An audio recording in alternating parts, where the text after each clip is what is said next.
কিছু হয়নি। মনে মনে ভাবছেন, আরে এই লোকটার দিকে তাকাতেই তো আমার এই অবস্থা হয়ে গেল। হ্যাঁ, তখন কিছুক্ষণ ধরে নিজেকে সামলেছেন, সামলাবার পর তখন বলছেন, আরে ও ওইখানে বসে আছে কেন, বলেই হাত ধরেছেন, গিয়ে হ্যাঁ উপরে এসো, উপরে বলে হাত ধরে ওনাকে টেনেছেন। হাত ধরে টেনে যে হাতের টাচ হয়েছে, ব্যাস আবার কৃষ্ণ কৃষ্ণ কৃষ্ণ কৃষ্ণ বলতে শুরু করে দিয়েছে। আবার শুরু হয়ে গেছে। তারপরে আবার উঠিয়ে এনে বসেছে, বসে নিয়ে নিজে খুব কষ্ট করে নিজেকে স্থির করেছেন। তা স্থির করে তারপরে ভাবছেন, আমার কি হয়ে যাচ্ছে, ওর দিকে তাকালে আমার এরকম হয়ে যাচ্ছে, ওর দিকে স্পর্শ করলে আমার এরকম হয়ে যাচ্ছে, কেন হচ্ছে এটা, এরকম এরকম তো হওয়ার কথা নয়। তারপরে যখন অনেকক্ষণ পরে নিজেকে সামলে তখন এক সময় বলছে যে, তুমি, তোমার মুখমণ্ডল অত্যন্ত কোমল, তোমার মুখমণ্ডল অত্যন্ত সুন্দর, তোমার রূপ অত্যন্ত সুন্দর, তোমার রূপ অত্যন্ত আকর্ষণীয়, কিন্তু তুমি সন্ন্যাসীর নিয়মগুলো পালন করছো না। এই জন্য তোমাকে সন্ন্যাসীদের নিয়ম পালন করার জন্য তোমাকে আমার কাছে যেতে হবে। আমি তোমাকে বেদ পড়াবো, আমি তোমাকে বেদ পড়াবো। তো চলো, তুমি আমার এখানে থাকবে এবং আমার সাথে বেদ পড়বে। তো মহাপ্রভু তখন বললেন যে আচ্ছা ঠিক আছে চলো। তখন মহাপ্রভু তখন বেদ পড়াতে নিয়ে গেছে। এই বেদ পড়ছে, 3 দিন ধরে বেদ পড়ছে। যেমন পুরীতে যেমন বেদ পড়ছিল, এইখানেও এসে আবার বেদ পড়তে ধরেছে প্রকাশানন্দ সরস্বতী। প্রকাশানন্দ সরস্বতী বেদ পড়িয়ে যায়, তার বলে কিছু বুঝলে? বলছে শুনলাম। আবার বলে কিছু বুঝলে? বলছে শুনলাম। বলছে আরে শুনে কি হবে, বুঝতে হবে তো, আমি যে এত ভালো করে তোমাকে বোঝাচ্ছি, তুমি কি কিছু বুঝতে পারছো না? বলছে না আমি শুনছি, আপনি বলছেন আমি শুনছি। এই শুরু হলো। কিন্তু প্রকাশানন্দ সরস্বতী যত বলছে তত আকৃষ্ট হয়ে যাচ্ছে, হ্যাঁ, শ্রীকৃষ্ণ চৈতন্য মহাপ্রভুর দিকে। তো বলছে গৌরাঙ্গ, এই প্রকাশানন্দ সরস্বতীর এমন অবস্থা হলো, ওনার সঙ্গ লাভে ভগবানের সঙ্গ লাভ হচ্ছে। ভগবানের সঙ্গ লাভ হতে কয়েকদিন ধরে সঙ্গ লাভ হয়ে তার যত হৃদয়ের কলুষতা, যত অহংকার, যত পাপ তাপ সব দূরে চলে গেল। দূরে চলে গেল তো হৃদয় সুন্দর হয়ে গেল। তো সেই সুন্দর হৃদয়ে এই প্রকাশানন্দ সরস্বতী বৃন্দাবন মহিমামৃত লিখেছিলেন। বৃন্দাবনের মহিমা কে লিখেছিলেন? প্রকাশানন্দ সরস্বতী। তিনি তখন 10,000 যে তার শিষ্য ছিল, 10,000 শিষ্যকে নিয়ে তিনি গৌরাঙ্গের ইসে যোগদান করেছিলেন। এবং পরবর্তীতে এই প্রকাশানন্দ সরস্বতী বৃন্দাবনে চলে গিয়েছিলেন। বৃন্দাবনে চলে গিয়ে গোপাল ভট্ট গোস্বামীকে, গোপাল ভট্ট গোস্বামী এরই তো ভাতিজা, ভাইয়ের ছেলে।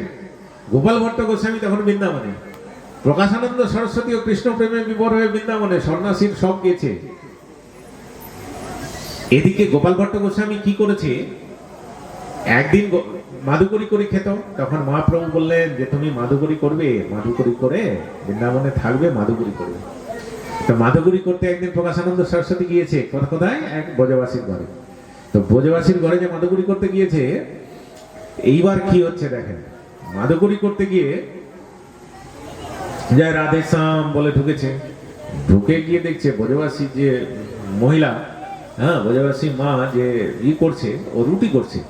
রুটি করতে করতে তার পাশেই তার ছেলে পায়খানা করে দিল।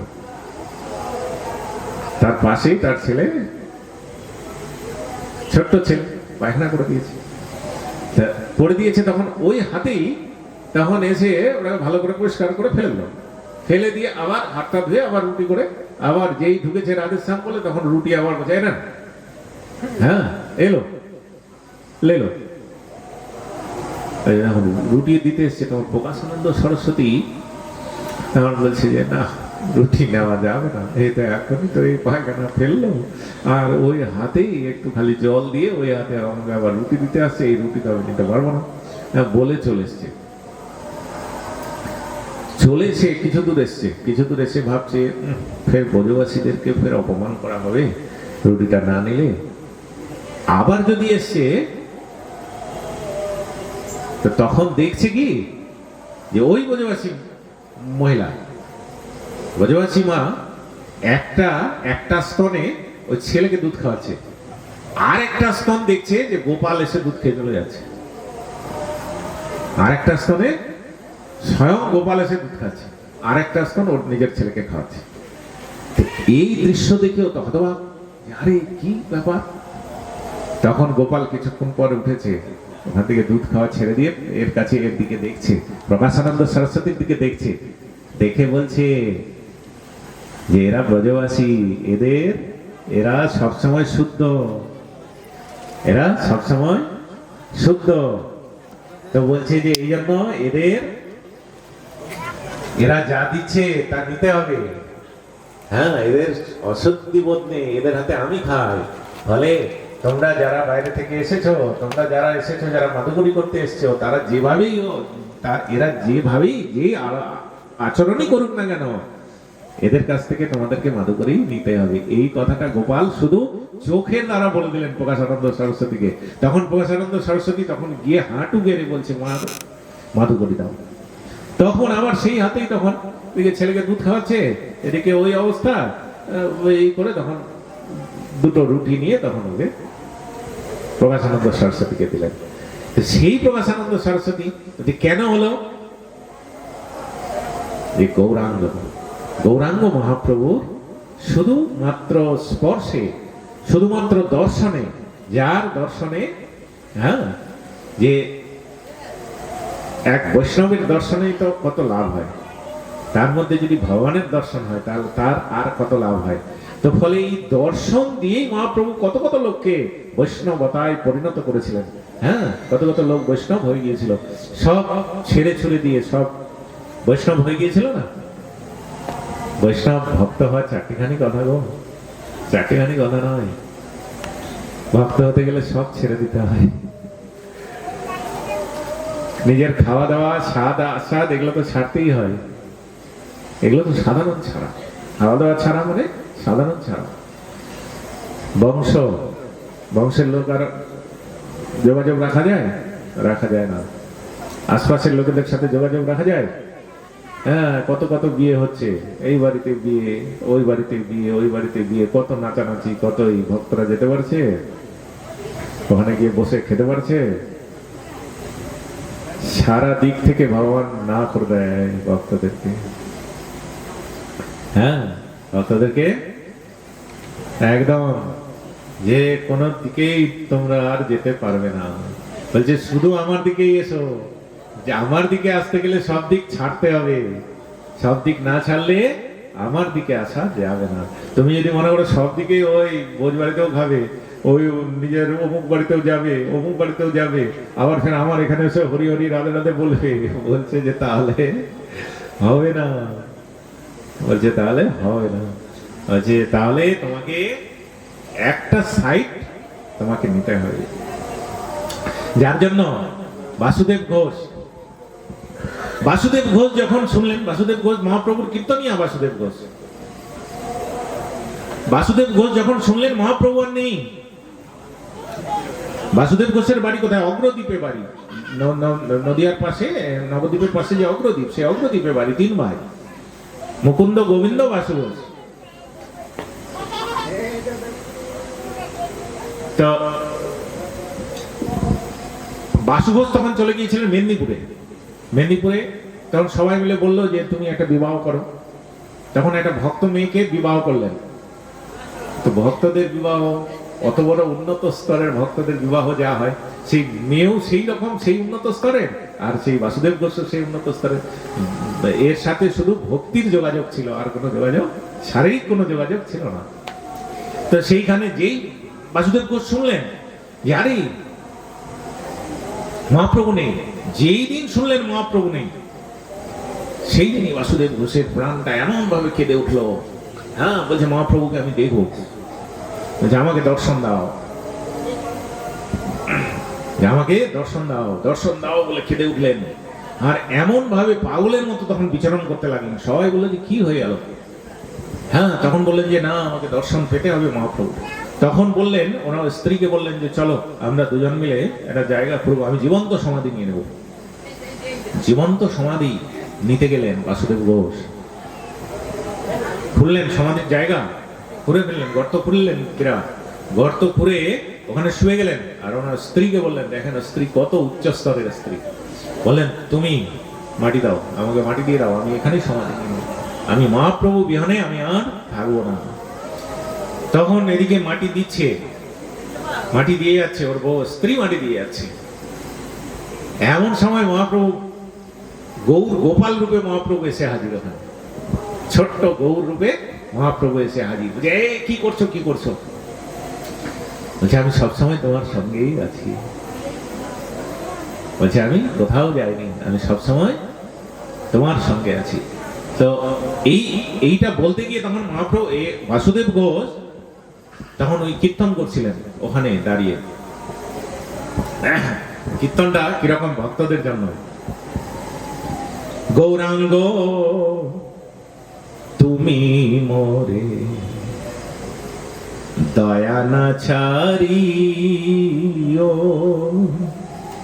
গৌরাঙ্গ তুমি মোরে দয়া না ছাড়িও, আপন বলিয়া রাঙা চরণে রাখিও, আপন বলিয়া রাঙা চরণে রাখিও, গৌরাঙ্গ তুমি মোরে দয়া না ছাড়িও,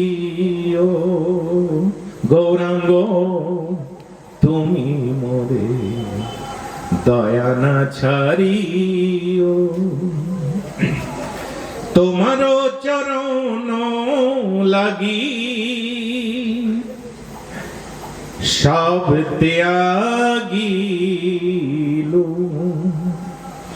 তোমার চরণ লাগি সব ত্যাগিলু, শীতল চরণ পাইয়া শরণ লইনু,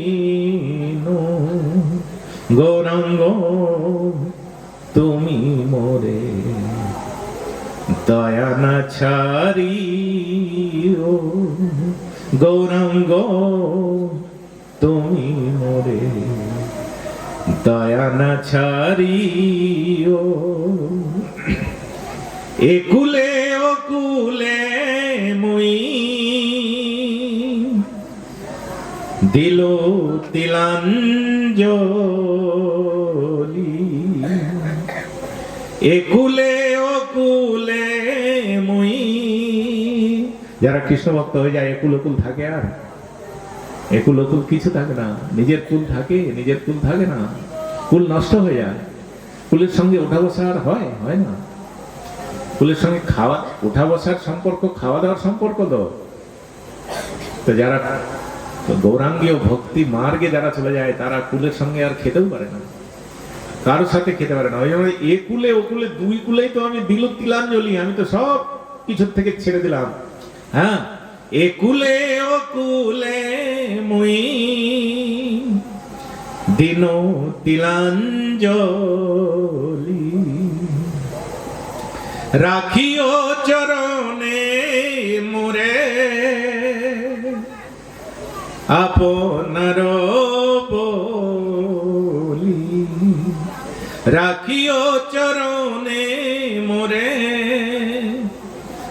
আপনার বলি, গৌরাঙ্গ তুমি মোরে দয়া না ছাড়িও। বলছে আমি একুল ওকুল দুকুলেই আমি জলাঞ্জলি দিয়ে দিলাম তোমার চরণের জন্য, সেই তোমার চরণও আমি আর পাচ্ছি না, তো তাহলে আমার কি গতি হবে?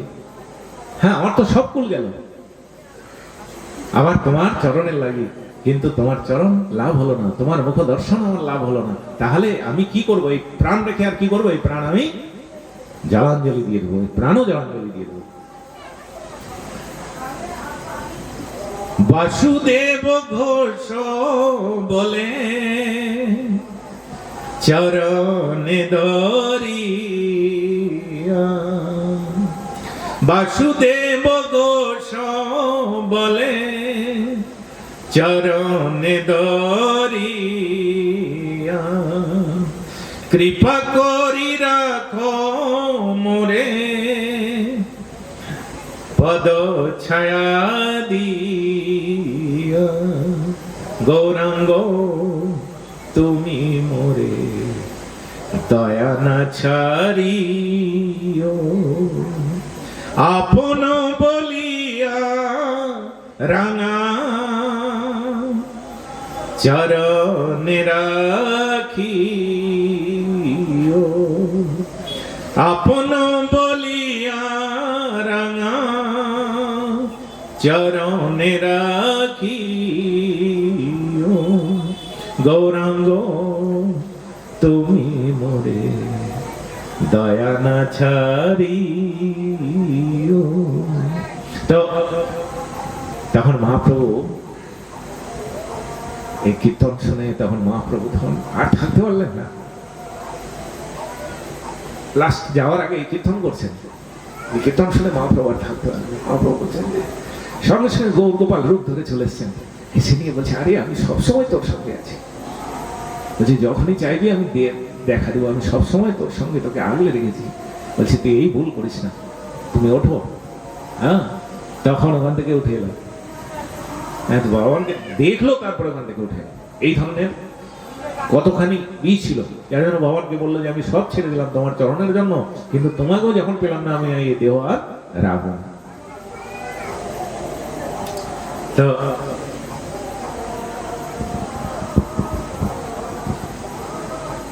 মহাপ্রভুর স্পর্শে কত কত পাপী তাপী সব উদ্ধার পেয়ে গিয়েছিল। কার স্পর্শে? মহাপ্রভুর স্পর্শে, মহাপ্রভুর দ্বারা হয়েছিল। এবং মহাপ্রভুর যারা ভক্ত ছিলেন তাদের দ্বারা, মহাপ্রভু তো অল্প করেছিলেন, একেলা মালাকার আমি কাহা কাহা যাব, যে আমি একা মালাকার, আমি কোথায় কোথায় যাব, একেলা বা কত ফল পারিয়া বিলাবো। হ্যাঁ, এই প্রেম ফল একা একা প্রেম ফল ধরে গেল। তো তো প্রেমের যে ফল ধরলো, বলছে একেলা মালাকার আমি কাহা কাহা যাব, কোথায় কোথায় যাব, একেলা বা প্রেম ফল কোথায় বিলাবো, কোথায় বিলাবো, এত এত প্রেম ফল আমি একা কোথায় বিলাবো। এই জন্য সবাইকে তখন আদেশ দিল, হ্যাঁ একা একেলা উঠাইয়া দিতে হয় পরিশ্রম, কেহ পায় কেহ না পায় মনে রহে ভ্রম।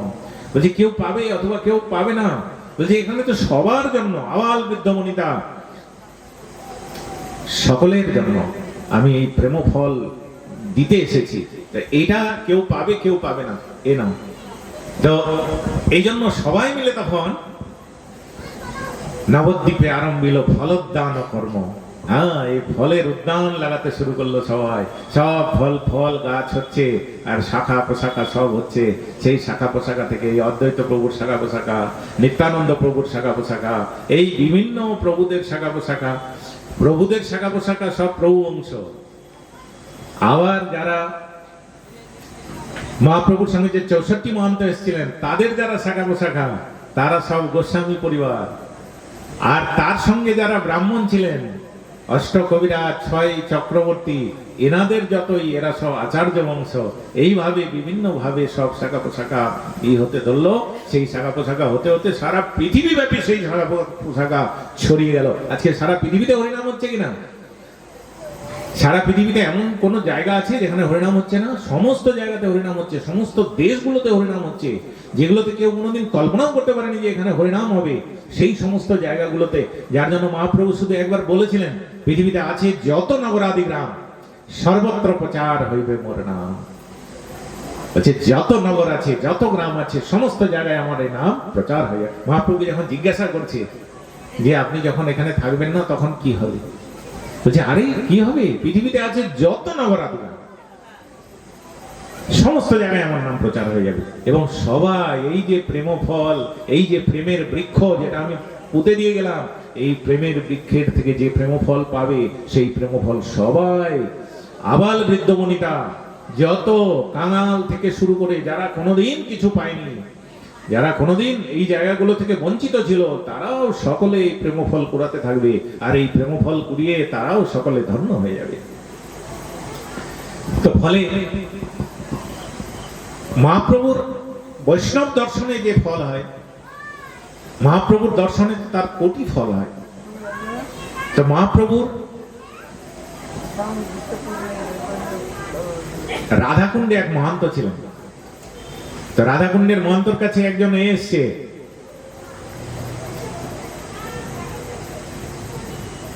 একটি ছেলে এসছে, একটি ছেলে এসে বলছে আমাকে দীক্ষা দেন। সিদ্ধ মহন্ত তার কাছে এসে বলছে দীক্ষা দেন। তো বলছে যে দীক্ষা নেবে? তো বলছে যাও তুমি গিরিরাজ পরিক্রমা করে এসে একবার। বলছে হ্যাঁ ঠিক আছে, গিরিরাজ পরিক্রমা করে চলে আসছি। ব্যাস গিরিরাজ পরিক্রমায় চলে গেল। গিরিরাজ পরিক্রমা করে চলে এলো, 6 ঘন্টা লাগলো গিরিরাজ পরিক্রমা করেছে। এবার আসলো, এসে বলছে আমাকে দীক্ষা দেন, আপনি তো বললেন গিরিরাজ পরিক্রমা করে আসতে, আমি করে চলে আসলাম। বলছে দীক্ষা নেবে? বলছে তুমি কি দেখতে পাচ্ছ? বলছে আপনাকে দেখতে পাচ্ছি। বলছে আর কি দেখতে পাচ্ছি? আপনার মাথায় তিলক আছে, গলায় কণ্ঠি আছে, হ্যাঁ আপনার পিছনে ঠাকুরের ইয়ে আছে, হ্যাঁ চিত্রপট আছে, এই দেখতে পাচ্ছি। বলছে আচ্ছা এই দেখতে পাচ্ছ, আর কিছু দেখতে পাচ্ছ না? বলছে যাও আরো একবার গিরিরাজ প্রদক্ষিণ করে এসো, আরো একবার গিরিরাজে যাও। তখন বলছে আরে বাবা, গিরিরাজ তো 6 ঘন্টা করে আসলাম, আবার একবার গিরিরাজ। তখন বলছে আচ্ছা কি আর করা যাবে, আবার যেতে হবে। গিরিরাজ মানে 22 কিলোমিটার রাস্তা। এমনিতে 21 কিলোমিটার বলা হয়, কিন্তু 21 কিলোমিটার না, 1 কিলোমিটার আরো বেশি, 22 কিলোমিটার। তো 22 কিলোমিটার রাস্তা হেঁটে হঠাৎ করে যদি কাউকে বলে 22 কিলোমিটার রাস্তা হাঁটো, তাহলে তার কি অবস্থা হবে? তা একবার করে এসছে, আবার দ্বিতীয়বার গিয়েছে, দ্বিতীয়বার 22 কিলোমিটারে আবার গিয়েছে, করে এসে আবার বসেছে ওখানে, বসে নিয়ে বলছে আমাকে এবার দীক্ষা দেন। এবার 9 ঘন্টা লেগে গেছে। তো বলছে আমাকে দীক্ষা দেন। তো বলছে আচ্ছা দীক্ষা নেবে, কি দেখতে পাচ্ছ? বলছে আপনাকে দেখতে পাচ্ছি, আপনার মাথায় তিলক আছে, গলায় কণ্ঠি আছে, হ্যাঁ আপনি বসে আছেন, আপনার পিছনে এ আছে। বলছে ও এই দেখতে পাচ্ছ? বলছে আচ্ছা আরো একবার গিরিরাজ পরিক্রমা করেছো। বলছে আরে বাবা আবার গিরিরাজ। মনে মনে বলছে, কিছু বলতে পারছে না, সামনের দিকে বলছে আবার গিরিরাজ। বলছে এই তো একবার 6 ঘন্টায় করে আসলাম, এবার তো 9 ঘন্টা লাগলো, এবার যে কত ঘন্টা লাগবে। দ্বিতীয়বার গিরিরাজ পরিক্রমা করে পায়ের চামড়া উঠে গেছে, পায়ের চামড়া উঠে গেছে দ্বিতীয়বার গিরিরাজ পরিক্রমা করতে গিয়ে। সঙ্গে সঙ্গেই করেছে কিনা, 6 ঘন্টা 9 ঘন্টা সঙ্গে সঙ্গে। তো যখন যাচ্ছে ওদিক দিয়ে, তখন সেই গুরুদেব পেছন দিক থেকে দেখছেন, সামনের দিকে হেঁটে গেল, ওর পেছন দিকটা দেখছেন যে পায়ের ছাল উঠে গেছে, গোটায় পায়ের ছাল উঠে গেছে। তো পায়ের ছাল যখন উঠে গেছে, তখন গুরুদেব মনে মনে রাধারানীকে বললেন যে রাধারানী এবার এর প্রতি কৃপা করে দাও, হ্যাঁ এবার এর প্রতি কৃপা করে। তো ব্যাস উনি তো গিয়েছেন, ওখানে চলে যাচ্ছেন। তো চলতে গিয়ে এবার গিরিরাজ গিয়েছে, গিরিরাজে ঢুকতে গেলে রাধাকুণ্ড পার হলো, রাধাকুণ্ড পার হয়ে কিছুটা এগোলে কুসুম সরোবর পড়বে। এই কুসুম সরোবরে যখনই গিয়েছে, তখনই দেখছে আরে এই যত মহিলা, এরকম সব মহিলারা যারা যাচ্ছে, একটাও মহিলা দেখতে পাচ্ছে না, সব দেখছে ব্রজগোপী। বলছে পুরুষগুলো একটাও দেখতে পাচ্ছে না, যত পুরুষ দেখছে সব দেখছে যে ব্রজের রাখাল, হ্যাঁ সব দেখছে দিব্য দিব্য জায়গা।